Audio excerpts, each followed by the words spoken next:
Hi, John the Van Guy. Today, something a little bit special. We're doing Morris Minor steering wheels on horn pushers. This has all came about because I wanted to convert my Molly steering wheel, which is the two-spoke steering wheel, which you may be acquainted with. I wanted to change it for a banjo steering wheel, and this is the banjo steering wheel. Banjo for obvious reasons. Right. With the center boss. Right, okay. Now, that was the idea. Now, along this journey, I found quite a few issues relating to the horn pushes associated with these two different steering wheels. And it's something you've got to be aware of if you're going to do this. For one, the horn push for the banjo are like hen's teeth, and you'll see steering wheels advertised on eBay and what have you, minus the horn push.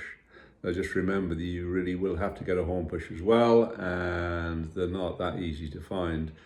You can get them. ESM, I think, do them, but they are out of stock. And you've got to be careful. Actually, this is what I found. The horn push, which I'll show you in a minute. The horn push for the Morris Mini, which is not the Morris Minor, looks the same as the horn push for the banjo, but it's different and it won't fit. So you'll see those advertised on a particular site for the Morris Mini. I actually rang them up, and when I saw it, it looked exactly the same, just to show you actually what the horn push is, so what we're talking about. This is for the banjo, and this is what it looks like.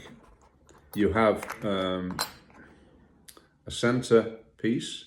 These themselves are quite expensive, 30 odd pounds if you see one. It's a bit scratched, but so don't lose it, because everything's rare.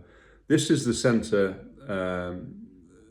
silver ring, which actually holds the thing in place, and it's got at the bottom of the ring, that edging will actually sit inside the Bakelite base to actually hold this all in place. So to actually get it off in the first place, all you do is use a screwdriver or a wedge of some sort and slowly wedge up the sides, and it'll eventually come apart. Now, what caught me out was that, there's a beautiful horseshoe piece in the side. And what caught me was I was expecting a spring in here, as you get on the two-spoke one. I'll show you the two-spoke one in a minute. There's no spring in this one. It relies on the contact with the horn push, which is in the center of the steering column and pushes through there. So the horn pushes itself on the steering column is a sprung affair, which actually sits through that hole there, or sits somewhere in there. This is obviously the boss itself is a spline piece, so that sits over the spline of the steering column, and of course so the horn push to the center of the steering column actually comes up through here, and this sits on top of it, or through the center of it. Okay, so this took me a while to find all this out, because I was looking for a spring for this, but obviously there isn't one, because the spring is in the column itself. On the very early versions, apparently the horn push was on the indicator stalk, but that is something else. That's another story. Try and find one of those if you. I wouldn't like to have to. Okay. Now the nice thing about this, let's have a look at this. Now we've got it apart. You've got that. You've got this little hat. Beautiful little hat, a bowler hat if you like, which actually sits snugly on there. So there you go, sits in there like that. And this all will wedge into there. And so now,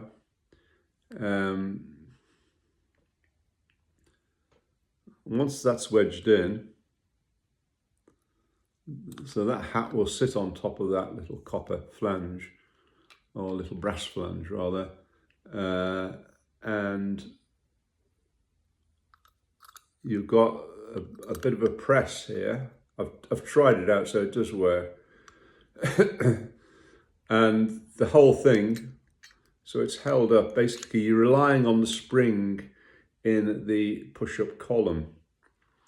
But obviously that is separated by the spring from the horseshoe. So when you actually push, you're pushing that contact down onto the horseshoe. And that horseshoe is connected on the other side to a little turret, a little round column, which itself is linked into there. You can see where it's linked in underneath, but that actually linked into the horseshoe. And that column is actually, there's a screw goes through that column, and it actually goes through a hole you'll find in the steering wheel, in the boss of the banjo. And so basically you've got earth there. So all you're doing is, by connecting those and pushing that down, you're taking the power from the column to earth, and then the horn goes off. So that's all it is. It's not very complex, actually. It's obvious when you work it out, but it took me a while to realise there was no spring in this thing. Okay, now why I was confused is because let's go to the two-spoke steering wheel. And in that, you have like, this is all metal, centre metal piece. So this sits inside there nicely. Okay, now, and I thought, how on earth do you get this thing apart? Well, it's not that difficult, really. If you actually look underneath, you will actually see three little, you just see the silver tops of the little prongs that come off this silver piece, silver ring. And all you have to do is push the prongs. I think you just move them away a little bit, and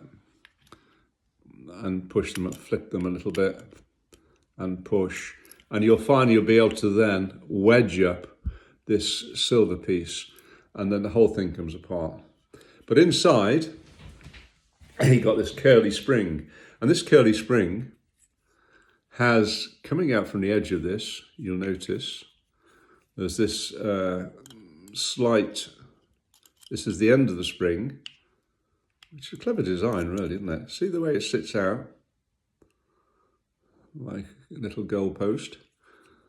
Now that spring itself, that edge of the spring, actually, obviously, sits against the steel of the boss. So that's providing the earth. Okay, that's all earth. So,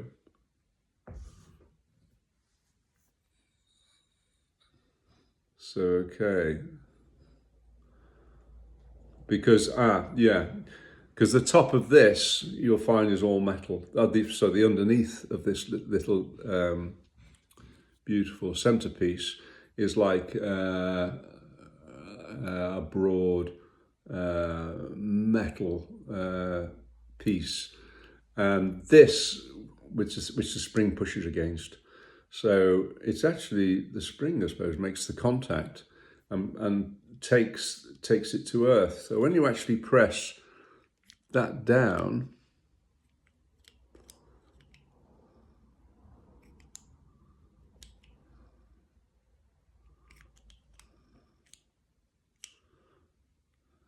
how does it work then? Oh yeah,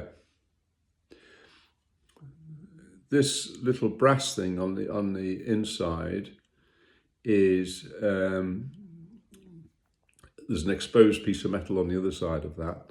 So actually, when you press down on that, you're pressing the centre dome spring onto that, inside that brass piece. That brass piece, once it touches, well, it'll be touching the horn already because it's sitting there. And it, again, as I explained before, the actual centre sprung horn piece will be going through the through the steering column, and will be sitting against that. So actually, when you press, you'll be taking power to earth through the boss in the in the actual wheel itself, which is obviously linked to, because of the splined unit, is linked to the steering column. Hence, you're going to earth, and hence the horn goes off. So press that, and horn goes off. Well, that was a rather confused explanation. I'm sorry about that, but somewhere in there you'll see the logic. Right, okay. What I propose to do is I'll be painting my new banjo. It looks very nice black, but I'm very tempted to paint it English white, and then put everything back together, and I can't wait. So I've actually got a leather cover as well, but we'll see about that. Okay, well, I hope that's helpful to someone. It took me a while to find some of this information, but it's quite useful to know. Okay, bye then.